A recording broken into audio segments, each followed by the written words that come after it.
बैजनाथ राम ने सोमवार को अपना नामांकन दाखिल कर दिया। मुख्यमंत्री हेमंत सोरेन की मौजूदगी में नामांकन पर्चा दाखिल किया गया और बैजनाथ राम ने 2 सेट में नामांकन पत्र दाखिल किया, जिसमें दोनों सेट में 10-10 प्रस्तावक मौजूद रहे। नामांकन के दौरान महागठबंधन के कई वरिष्ठ नेता और विधायक भी मौजूद रहे। ये तस्वीरें आपको दिखा रहे हैं। जेएमएम के कैंडिडेट ने जब अपना नामांकन पर्चा दाखिल किया उस वक्त की ये तस्वीरें हैं। 10 प्रस्तावकों के साथ पहुंचे थे। 2 सेट के फॉर्म में उन्होंने अपना पूरा नामांकन पर्चा भरा और उसके बाद जमा किया। ये देखिए 20 प्रस्तावक जो कि उनके साथ वहां पर थे। भूपेश बघेल को भी आप देख रहे हैं। जेएमएम के बैजनाथ राम ने नामांकन कर दिया है। कांग्रेस की तरफ से वहां पर जो नेता पहुंचे ये संदेश देने की कोशिश कर रहे हैं कि एकजुटता है, और कांग्रेस की तरफ से प्रणव झा जो कि अपना पर्चा दाखिल कर चुके हैं। भ्रष्टाचार होता है, कोई भी मिल सकते हैं। माननीय मुख्यमंत्री है तो उनसे कोई भी मिल सकते हैं। नेताओं से सब लोग मिलते ही हैं, स्वाभाविक है। उसका अर्थ कतई नहीं होता है कि कोई हमारा गठबंधन के व्यक्ति को तोड़ दे। तो जेएमएम उम्मीदवार बैजनाथ राम के बाद कांग्रेस प्रत्याशी प्रणव झा ने भी अपना नामांकन पर्चा दाखिल किया। मुख्यमंत्री हेमंत सोरेन की मौजूदगी में प्रणव झा ने 2 सेट में नामांकन पत्र भरा और इस दौरान महागठबंधन के कई विधायक और वरिष्ठ नेता भी मौजूद रहे। ये तस्वीरें आपको दिखा रहे। देखिए दोनों ही जब कैंडिडेट वहां पर पहुंचे, जेएमएम के और कांग्रेस के कैंडिडेट दोनों ही समय पर दोनों पार्टियों के बड़े नेता वहां पर मौजूद दिखाई दिए। आप देख रहे हैं कि सीएम हेमंत सोरेन, इसके अलावा भूपेश बघेल जो कि कांग्रेस के बड़े नेता हैं, वो भी वहां पर पहुंचे थे। प्रस्तावक के तौर पर 2 सेट में दाखिल किया गया पर्चा। एकजुटता का प्रदर्शन किया जा रहा है। कहा जा रहा है कि जेएमएम के और कांग्रेस के कैंडिडेट दोनों की ही जीत होगी और विजय दोनों प्रत्याशियों की, गठबंधन के दोनों प्रत्याशियों की होगी, इसमें कोई शक शुबा नहीं। तो राज्यसभा चुनाव के लिए महागठबंधन ने एकजुटता का मजबूत संदेश दिया है और सबसे खास बात यह रही कि दोनों उम्मीदवारों के नामांकन के दौरान मुख्यमंत्री हेमंत सोरेन मौजूद रहे और इसे महागठबंधन की एकजुटता और राज्यसभा चुनाव में साझा रणनीति के संकेत के तौर पर देखा जा रहा है। दोनों नामांकन के दौरान गठबंधन के कई वरिष्ठ नेता विधायक भी वहां पर मौजूद थे।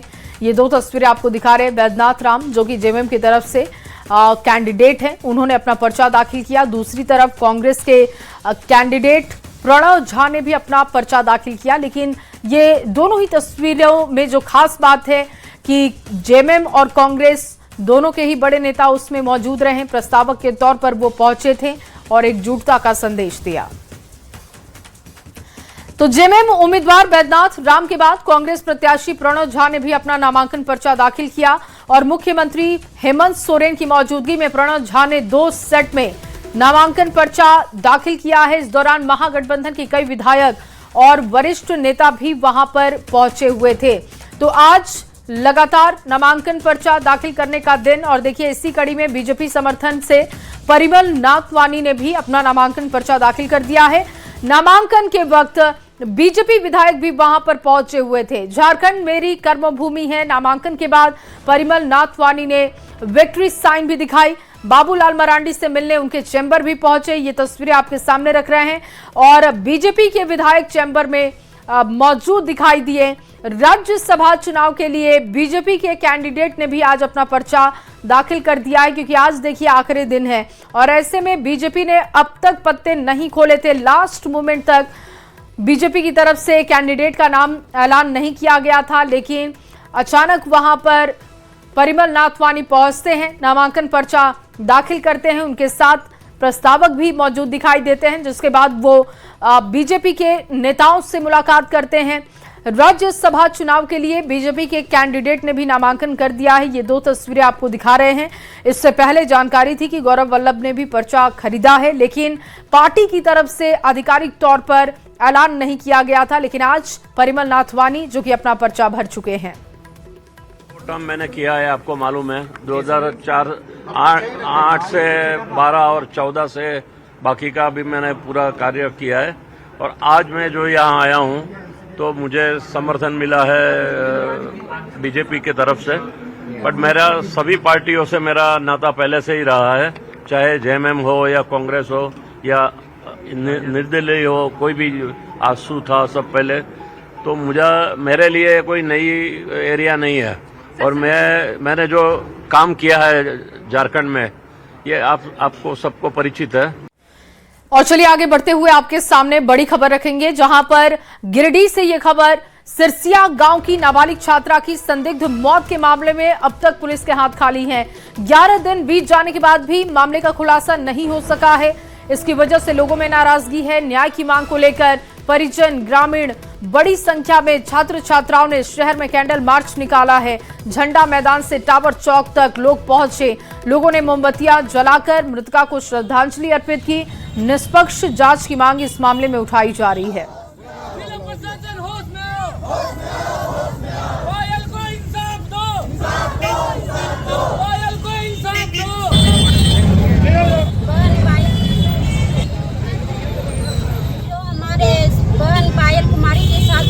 यहाँ पे हम लोग टावर चौक में मौजूद है कैंडल लेके।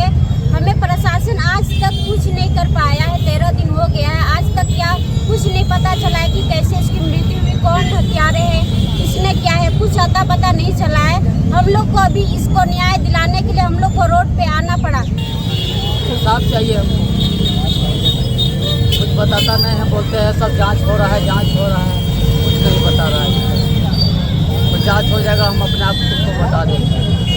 अभी तक 13 दिन हो गया सर को जांच में। और गिरिडीह से अगली बड़ी खबर, एक पिता ने अपनी 3 बेटियों की जान ले ली है। तीनों को धारदार हथियार से काट दिया। मामले की जानकारी पर एसडीपीओ जीत वाहन उरांव के साथ मुफस्सिल थाना प्रभारी श्याम किशोर महतो मौके पर पहुंचे, जहां बेटियों की जान लेने वाले मुफस्सिल थाना इलाके के तुरुक डीहा निवासी नंदू यादव को हिरासत में लिया गया। मुफस्सिल थाना इलाके की ये घटना है और घटना के बाद से पूरे गांव में शोक की लहर बनी हुई है।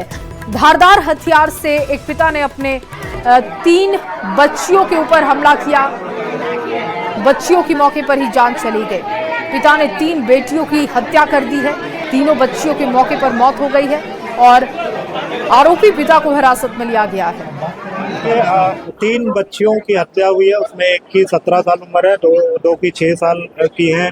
वो रूम के अंदर में बंद करके अभी तक, चूंकि उनके पिताजी को हम लोग डिटेन किए हुए हैं, उनसे पूछताछ की जा रही है। थोड़ा मानसिक रूप से वो थोड़ा कमजोर भी हैं, उनसे पूछताछ की जा रही है। उनके द्वारा भी ये एक्सेप्ट किया जा रहा है। लेकिन अन्य बिंदुओं पर भी, बाकी बिंदुओं पर भी हम लोग जांच कर रहे हैं। फोरेंसिक की टीम के द्वारा ब्लड सैंपल और बाकी चीजों का भी हम लोग जांच कर रहे हैं।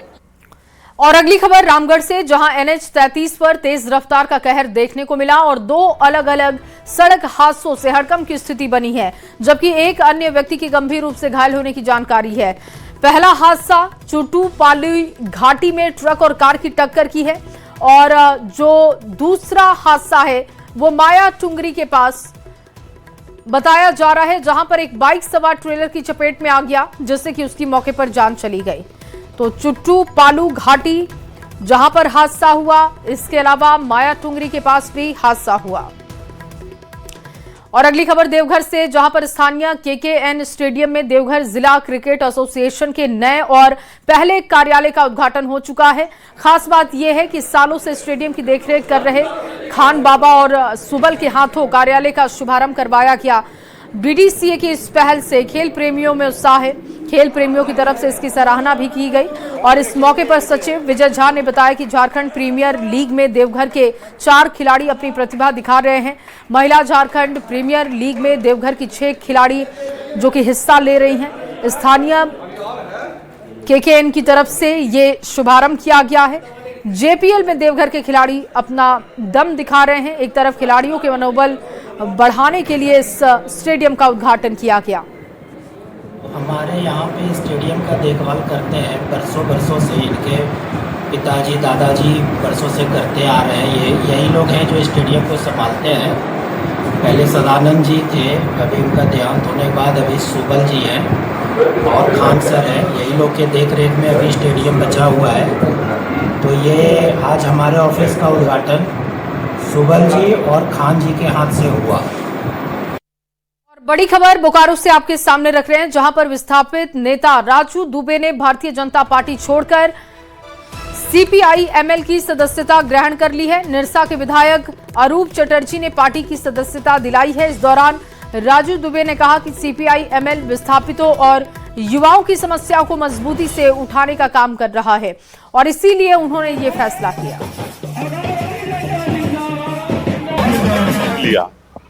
उसके बाद मैंने कांग्रेस बीजेपी सबको देखा, जब जब यहाँ पर विस्थापितों पर अत्याचार हुआ है, यहाँ के मजदूरों पर अत्याचार, लाल झंडा माननीय विधायक कामरेड अनूप चटर्जी आगे खड़े हुए हैं। इनसे हम काफी प्रभावित हैं, इसलिए हमने इनके सानिध्य में भाकपा माले ज्वाइनिंग किया और यहाँ के विस्थापित और मजदूरों का आंदोलन को हम चरम सीमा पर ले जाएंगे। नहीं, देखिए छोटी छोटी परिवर्तन से ही बड़ी परिवर्तन आती है और सेक्टर 8 में राजू दुबे जी के नेतृत्व पे जो भाजपा में भी थे, उनके नेतृत्व में काफी संख्या में महिला एवं पुरुष इस इलाके के ज्वाइन किए। तो हम लोग आशा करते हैं जो शहरी क्षेत्र में खास करके बोकारो में उनके आने से प्रभाव होगी, हमारी संगठन और भी मजबूत होगी। और हजारीबाग से खबर, जहां इचाक प्रखंड में प्रधानमंत्री ग्रामीण सड़क योजना के तहत बन रही सड़क को लेकर कई गड़बड़ियां देखने को मिली हैं।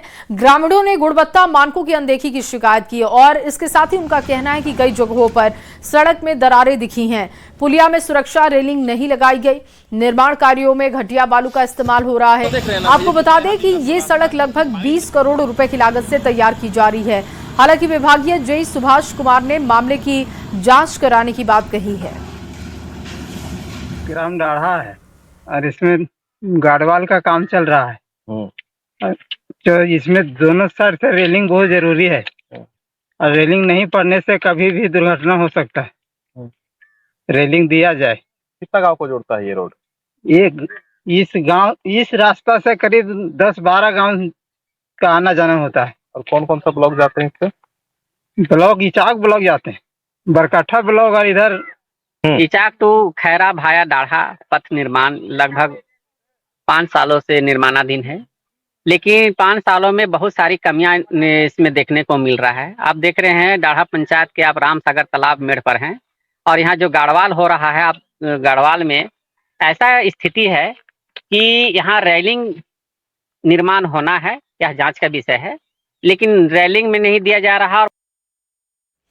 और अगली खबर सरायकेला से, जहां पर कोल्हान में चांडिल डैम का जलस्तर बढ़ने से आसपास के गांवों में रबी धान की फसल खराब हो गई है और हाथीनादा, काशीपुर लावा, ओडिया समेत कई गांव में सैकड़ों एकड़ खेती में पानी भर चुका है। किसानों का कहना है कि उनकी साल भर की मेहनत और खेती में लगी पूंजी डूबने के कगार पर है।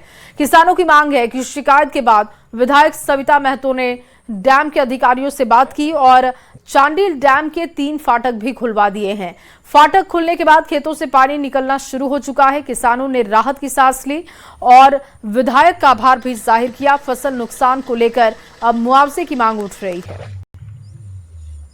2-3 एकड़ में घुसा है मेरा, कम से कम 50-60 हजार रुपया का धान है। सब अभी सड़ने को जा रहा है, पानी घुस गया है। तो सरकार अब क्या करना चाहती है? विभाग वही सरकार से हम लोग चाहते हैं कि पानी को थोड़ा 2-3 तो रेडियल खोल दे, तो मतलब कितना दिन के लिए? हाँ, महीने भर के लिए।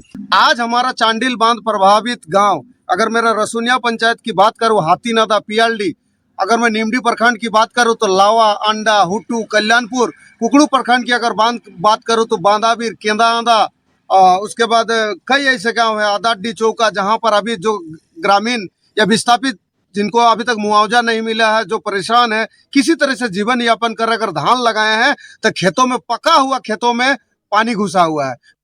को दिखा रहा हूं कि किस तरह चांडिल डैम में जिस तरह जलस्तर बढ़ा था और उसके बाद जो है कई एकड़ जो धान की, गरम धान की जो खेती हुई थी, वो धान पूरी तरह से पक चुके थे और अब उसकी कटनी का समय था, मगर अचानक से बारिश होने के चलते डैम का पानी बढ़ा और उसके बाद कई एकड़ धान जो है वो बर्बाद होने लगे। हालांकि ग्रामीणों ने तत्काल इसकी सूचना स्थानीय विधायक को दी और विधायक ने तत्काल जो है चांडिल डैम प्रशासन और स्वर्णरेखा विभाग के अधिकारियों से तत्काल बैठक की और बैठक में 3 डैम के फाटक को देखिए खोल दिया गया है। आधा मीटर तीनों डैम के फाटक को खोला गया है, जिससे जो कई एकड़ गरम धान की जो खेती बर्बाद हो रही थी उसे कहीं ना कहीं राहत मिलती दिख रही है। अब कई एकड़ गरम धान नुकसान हो रहे थे, उससे कहीं ना कहीं राहत मिलती दिख रही है। न्यूज़ 18 के लिए चांडिल से आशीष कुमार तिवारी। और अगली खबर रांची से, जहां पर गैतल सूद डैम और हटिया डैम को जोड़ने की पेयजल परियोजना अब अपने अंतिम चरण में पहुंच चुकी है। गर्मियों की योजना ये पेयजल संकट को दूर करने के लिए दोनों जलाशयों के बीच पाइपलाइन बिछाकर जोड़ी जाती है और डैम के गहरे हिस्से तक पाइपलाइन पहुंचाने के लिए विशेष बेस संरचना भी तैयार किया जा रहा है।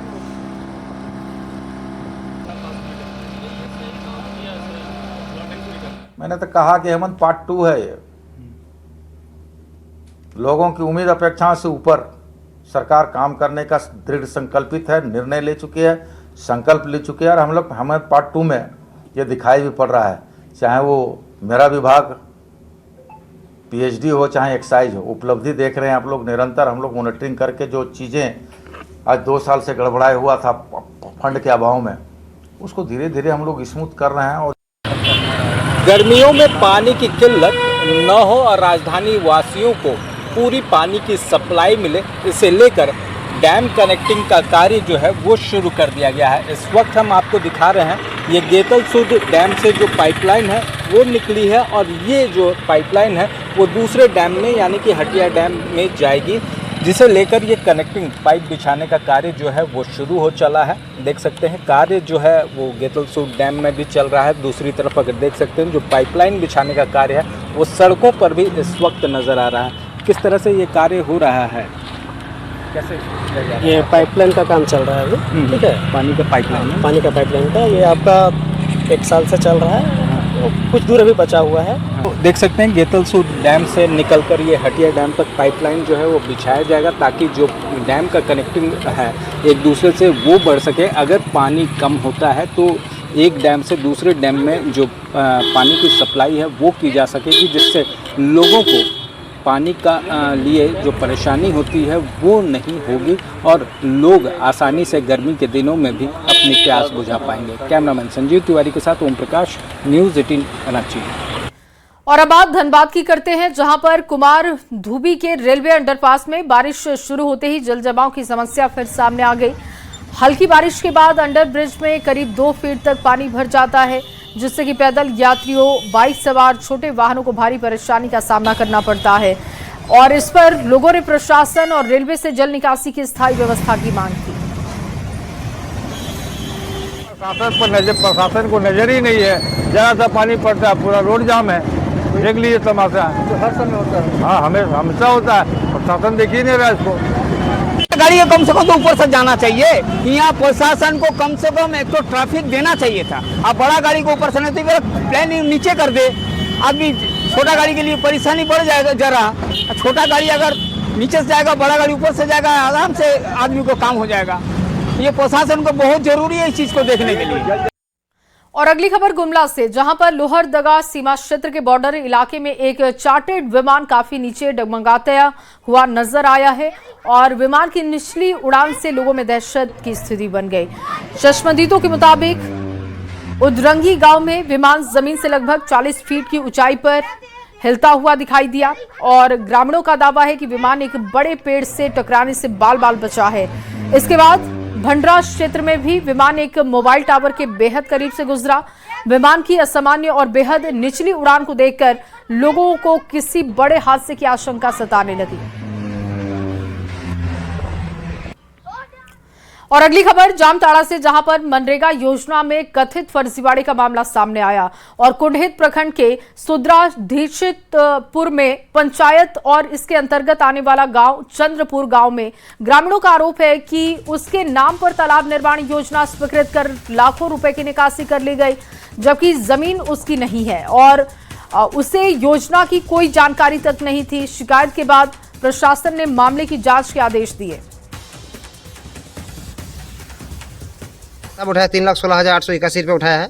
कुछ मालूम नहीं, यहाँ सही दस्तखत लिया, कुछ नहीं लिया है, ऐसे ही पुखो तालाब हो रहा है। ठीक है, कुछ होगा तो मेरा पिताजी फंसेगा, इसीलिए मैं पिटीशन मार गया।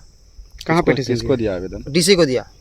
आप लोगों को पता कब चला कि यहाँ पर पोखरा हुआ है? आपके मैं बैल छोड़ा देख मेरे पिताजी का नाम है। ठीक है, फिर मैं नेट में सर्च किया, मेरे पिताजी का नाम तालाब में है। अच्छा, ठीक है, इसीलिए सर वीडियो को भी दिया था। वीडियो तो कोई मैंने डीडीसी को डायरेक्शन दिया है और जैसा उनका कहना था कि उनके बिना जानकारी के उन्हीं की ज़मीन में तालाब सैंक्शन हुआ है, तो इससे डिटेल जो कहते हैं योजना का सारा डॉक्यूमेंट्स मैंने डीडीसी से मांगा है और 3 दिन के अंदर वो जांच प्रतिवेदन समर्पित करेंगे और उसके आलोक में हम लोग जो अग्रतर कार्रवाई होगा नियमानुसार वो जरूर करेंगे। और एक छोटा सा ब्रेक।